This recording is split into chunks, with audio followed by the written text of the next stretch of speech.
Bwana Yesu asifiwe.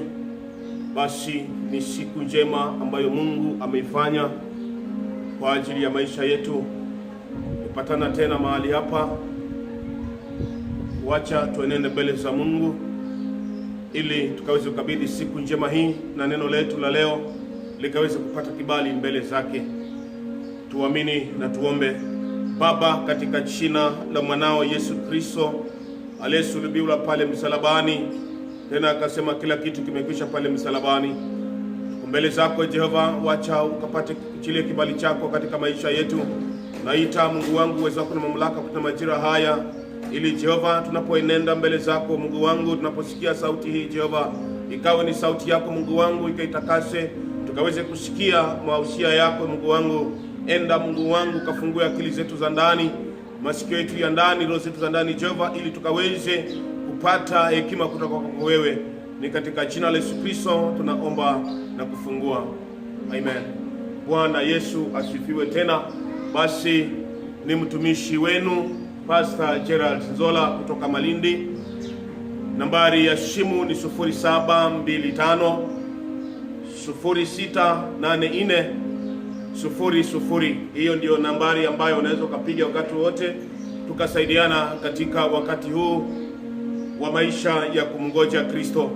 Basi wacha tuenende katika neno la leo, ambalo leo tunajifunza juu ya hofu. Najifunza jinsi tunavyoweza kuenenda katika hali ya hofu, jinsi tunavyoweza kuishi katika maisha haya bila kuogopa, yani kuishi bila kuogopa, yani kuishi huru, yani kuishi bila wasiwasi, yani kuishi hali ya kuwa una amani ndani yako, hata kama kuna shida, lakini hauoni ile shida kwa sababu una amani ndani yako. Mungu atujalie tuenende tukasome somo letu la leo. Tutalipata katika kitabu cha Methali mstari ule wa 10, mlango wa 10 mstari ule wa 27. Methali mlango wa 10 mstari ule wa 27, nao unasema hivi, nitasoma kwa uwezo wa Mungu. Kumcha Bwana waongeza siku za mtu, bali miaka yao wasio haki itapunguzwa. Kumcha Bwana waongeza siku, bali wale ambao hawana haki, wale ambao hawana haki, wale ambao hawana uwezo wa Mungu, wale ambao hawana kibali cha Mungu, wao siku zao zinapunguzwa. Lakini wale ambao wanamcha Bwana, wale ambao wana hofu ya Mungu, wale ambao wanaamini uwezo wa Mungu, wao watapata siku zao zikiongezeka. Bwana Yesu asifiwe. Excuse me. Wacha Mungu kuanzia leo, unaposikia sauti hii, ujue ya kwamba kule kumcha Mungu ni kupata siku nyingi zaidi. Na wale ambao hawana haki, wale ambao hawajapata kibali, wale ambao hawajaokoka, hao ni watu ambao siku zao badala ya kuongezwa kama sisi ambao tuna haki mbele za Mungu, wao siku zao zitapunguzwa. Yani hawataishi maisha kama sisi ambao tunamjua Mungu. Kumbe kuna tofauti ya wale ambao wanamjua Mungu na wale ambao hawamjui Mungu. Sisi tunamjua Mungu, sisi tuliokoka, sisi ambao tumeoshwa na damu ya Yesu, siku zetu sisi zitaongezeka. Na wale ambao hawamjui Mungu, siku zao zitapunguzwa. Yani ni kama ambaye siku za wale ambao hawana haki zitapunguzwa, tupewe sisi.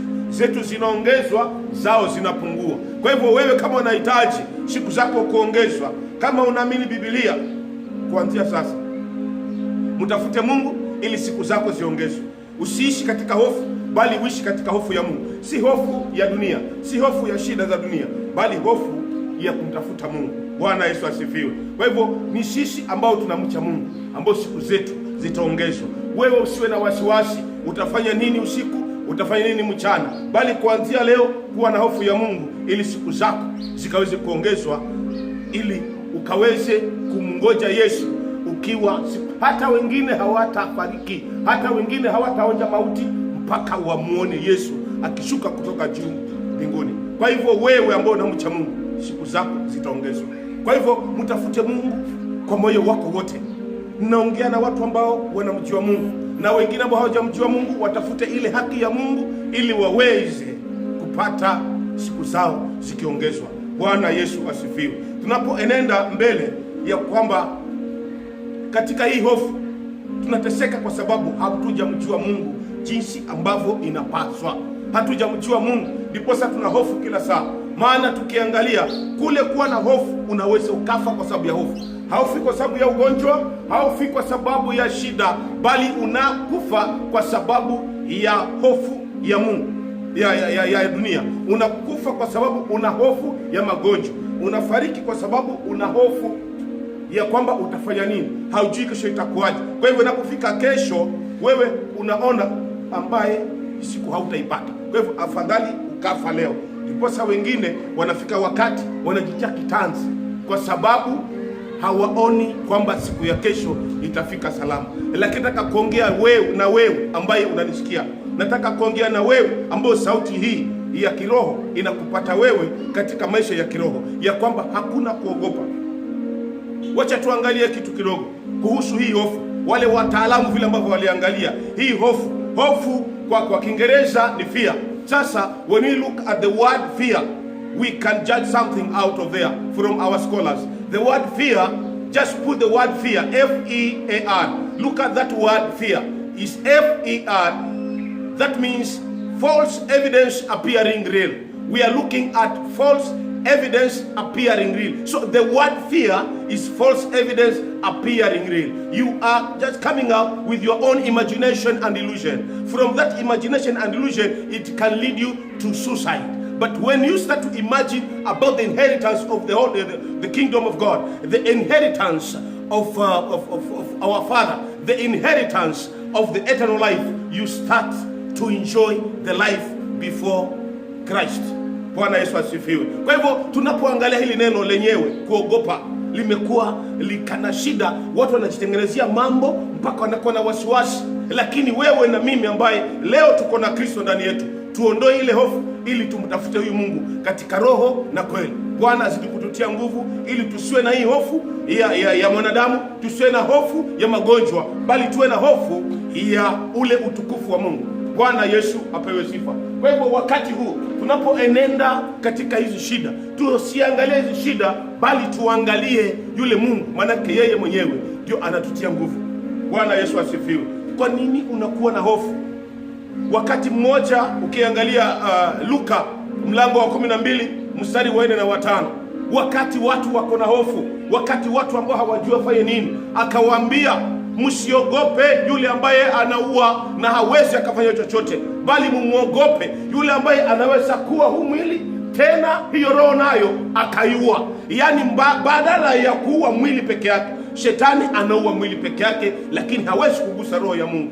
Chenye anaweza akafanya shetani ni kugusa mwili wako, lakini roho hawezi kuigusa, maana roho ni ya Mungu. Lakini unapojiachilia kwa Mungu, mwili wako utakuwa sawa na roho yako pia nayo itakuwa sawa. Ndiposa Yesu akasema, msimuogope yule ambaye anaua huu mwili. Huu mwili hauna shida, bali muogope yule ambaye anaua mwili, tena anachukua hiyo roho nayo anaitupa jehanamu. Wewe na mimi ambaye tumemjua Mungu, wacha tuzidi kumwangalia Mungu ili tunapokufa huu mwili hautaingia mbinguni.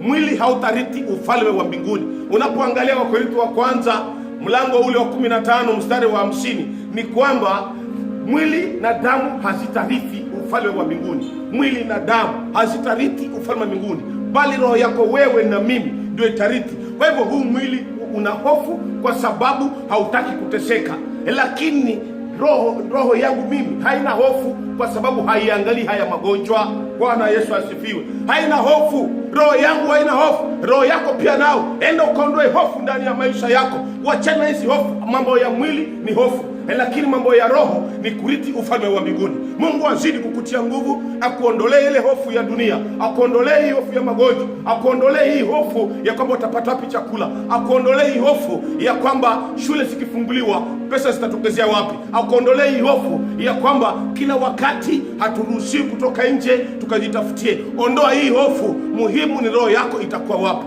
Bwana Yesu asifiwe.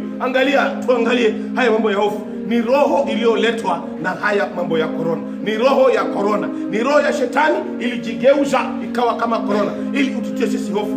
Lakini kama ni vifo vimekuwa vingi. Hebu tuangalie hesabu tu kidogo ya wale watu ambao walikufa mali kufikia sasa ni karibu 200,000. Waliofariki ni karibu 200,000 na ambao walitolewa makwao ni 100,000. Sasa watu 200,000 walifariki na 100,000 wanateseka.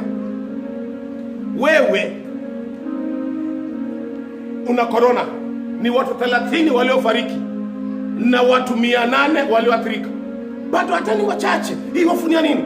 Hii hofu ni ya nini mpaka tuwe tuko wasiwasi? Hatutaki kwenda huko, ni kufunga hivi, tufanye hivi, tuoshe mikono. Ni hofu ni ya nini? Mbone hawa watu, kama kweli Kenya inaangalia wanadamu, watu zaidi waliathirika na mafuriko, mbone hawachukui wakawapeleka shule, wakaweka pale, wakapatia chakula? Ni kwa nini?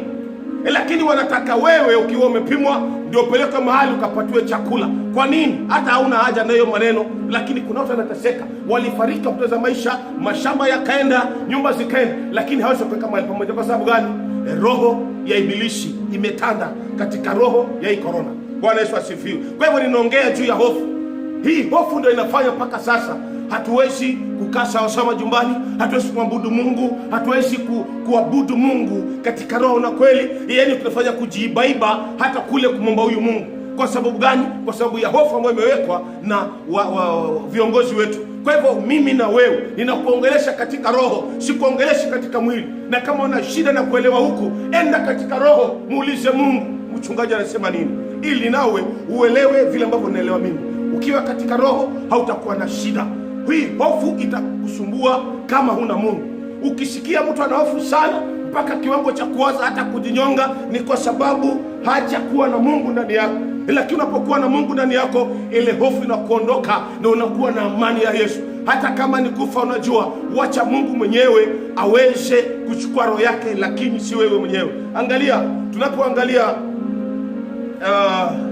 Biblia inasema, Mungu anasema, ukiangalia Deuteronomy chapter 32 verse 39, ya kwamba Mungu anasema mimi peke yake ndio ninaua na mimi peke yake ndio ninaweka uzima.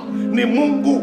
Shetani hawezi kufanya haya mambo. Anafanya kuchukua vitu na kuvifake ili kuviletea mwanadamu asumbuke tu kila saa. Lakini maisha ni ya Mungu na kifo pia ni cha Mungu. Bwana Yesu asifiwe. Nataka kukuondolea ile hofu leo. Nataka kuondolea hofu. Hii hofu ndio ilifanya watu wa kabila la Washami wakateseka. Ukiangalia Wafalme wa Pili mlango ule wa 7 mstari wa 3 mpaka wa 20, kundi zima la Washami waliteseka kwa sababu ya hofu. Unaposoma pale, tunaongea juu ya wale vilema ambao walikuwa wamepooza mili yao, wale ambao walikuwa wana shida, wale waine. Wakasema mahali tulipo tuna njaa, tukikaa hapa tutakufa tu, na tukienda kwa jeshi la Washami tutakufa. Tutafanya nini? Wakaamua waende hata kama ni kufa, lakini wakafe na watu wengine pia. Walipoanza kutembea, jeshi la Washami wakasikia sauti kama magari mazito, wakasikia sauti kama jeshi kubwa, wakasikia vituko, wakaanza kukimbia. Walikimbia wanafikiri ni adui, wanakimbia wanafikiri ni magari mazito, kumbe ni vilema waine.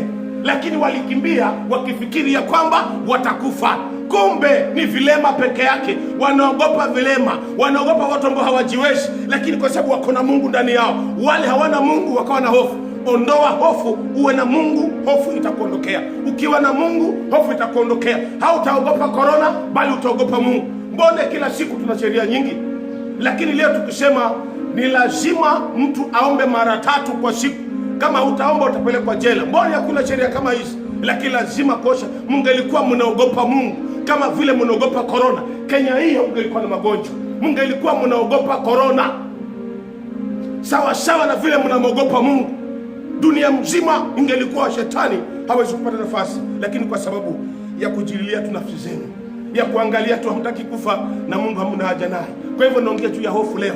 Ninaongea juu ya hofu, wewe mwanadamu ambaye unasikia sauti hii, ya kwamba ukiwa na hofu siku zako zitakuwa kidogo. Lakini unapojiachilia, unapoanza kumcha Mungu, zile siku zako zinaongezwa. Mimi naomba tu Mungu azidi kukuongezea siku, kwa vile una hofu ya Mungu bali si hofu ya dunia. Mungu akuongezee siku kuanzia leo. Mungu akuondolee korona kuanzia leo. Mungu akuondolee magonjwa kuanzia leo. Mungu akakuondolee laana zote kuanzia leo. Hii hofu yote ikakuondokee, ili ukawe na amani ya Yesu ndani yako, ili Mungu azidi kupatia nguvu, ili Jehova azidi kukupa ule huruma yake na akuinue mahali pa juu sana. Angalia, tukiangalia Isaya, mnajua Isaya 54 mnapenda sana mstari wa 17, lakini tukirudi nyuma mstari wa 16, Isaya 54 mstari wa 16, Mungu akasema, mimi ndo nimetengeneza mtu ambaye anatengeneza chuma akatoa silaha ili aharibu wanadamu. Mimi ndo nimetengeneza mharibu ili akuharibu. Lakini mstari wa 17 unasema hakuna silaha itakayotengenezwa itakayofaulu. Mnapenda mstari, lakini angalieni ni nani ametengeneza. Ni nani ametengeneza huyu mtu? Ni nani ameumba huyu adui? Mungu ndo ametengeneza hata mchawi. Mungu ndo ametengeneza hata mganga. Mungu ndo ametengeneza hata haya magonjwa, yametoka kwa Mungu. Shetani amechukua tu, anatesa wanadamu. Kila kitu ni cha Mungu. Hata yo shetani ni wa Mungu, lakini alifukuzwa kwa kukaidi. Bwana Yesu asifiwe. Kwa hivyo Mungu ndo ametengeneza mharibu ili akuharibu. Lakini kama una Yesu, haleluya, kama una Yesu, kama una Mungu ndani yako, hakuna silaha, haleluya, hakuna silaha kama una Mungu. Maana hivi vita vyote Mungu anavijua. Hii korona Mungu anajua, kansa Mungu anaijua, anajua fibroids, anajua ile shida unapitia wewe.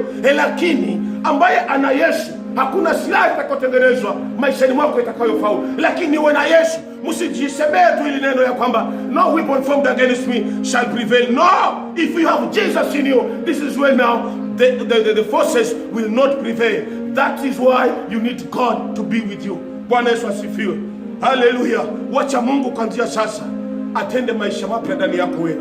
Kama vile alivyotengeneza mharibu ili akuharibu, kama vile akatengeneza mchawi ili akuroge wewe, kama vile akatengeneza laana ili kujie wewe, kama vile haya yote ametengeneza, anasema ni yeye ametengeneza.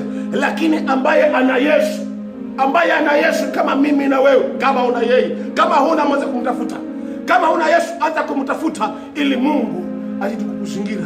Ndio hapo sasa hakuna silaha tena. Pale chini nasema, na huu ndio utakuwa urithi wako wewe. Yaani utarithi uzima wa milele, utaishi na amani hapa. Ni lazima ukae hapa kwanza, uishi na ule mema ya nchi. Hawezi kufuatilia. Mimi siwezi kwenda haraka, maana kisija kule mema ya nchi. Bwana Yesu asifiwe. Sasa nahitaji wewe nao nikutie moyo, tuenende vizuri. Mungu azidi kupatia nguvu. Hakuna silaha itakayotengenezwa, na hata haya yote yametengenezwa ndani ya maisha yako wewe kuanzia sasa. Wacha tumwamini Mungu, tumuombe Mungu aondoe kila laana ndani ya nyumba yako, aondoe kila magonjwa ndani ya nyumba yako. Sio korona peke yake, bali hata kansa ambayo imeingia. Si korona peke yake, bali hata laana zilizoingia. Sio korona peke yake, hata ile shida ya magonjwa kuanzia utosi hadi wazi. Kuanzia sasa Mungu aende kukutakasa, Mungu aende kuondoa kila laana, Mungu aende kukubarikisha sasa. Na chochote ambacho shetani amekuchukua akajiunganisha na yeye, kuanzia sasa nakata hiyo uhusiano wa pepo katika jina la Yesu Kristo. Na kila laana nazikata ndani ya boma lako, ndani ya maisha ya watoto wako, ndani ya elimu yako ambayo haikufai sasa. Kuanzia sasa ninageuza kila laana, ninaharibu kila uharibifu. Bwana kutendee mema. Bwana zidi kutembea na wewe. Kuanzia sasa ninasema ya kwamba korona unasikia, na kuanzia sasa ninakuamrisha wanadamu wakawe sawasawa, ili Mungu azidi kuwainua mahali pa juu. Angalia kitu kimoja, na maana nataka kumaliza, ya kwamba Yesu alipokuwa anaombea wanafunzi akasema, kuanzia sasa siwaombei hawa wa dunia, bali nawaombea hawa ambao ulinipatia. Mimi siongee na wale ambao hawajamjua Mungu, ninaongea na wale watu ambao wamemjua Mungu, ili Mungu awalinde. Akasema sitaki uwatoe katika dunia, bali uwalinde ndani ya hiyo dunia. Mungu akakulinde katika hiyo dunia. Mungu akakulinde katika hiyo nchi ambayo unasikia sasa. Mungu akakulinde katika hiyo boma. Mungu akakulinde katika hizo shida. Mungu akatembea na wewe. Alisema atafanya njia mahali hakuna njia. Fika mwisho, wacha Mungu azidi kuonekania, akulinde mpaka utakapoonana tena. Mungu akutie nguvu na akujenge ndani ya moyo wako, maisha yako yawe sawa sawa, katika jina la Yesu naomba na kuamini. Amen. Asante.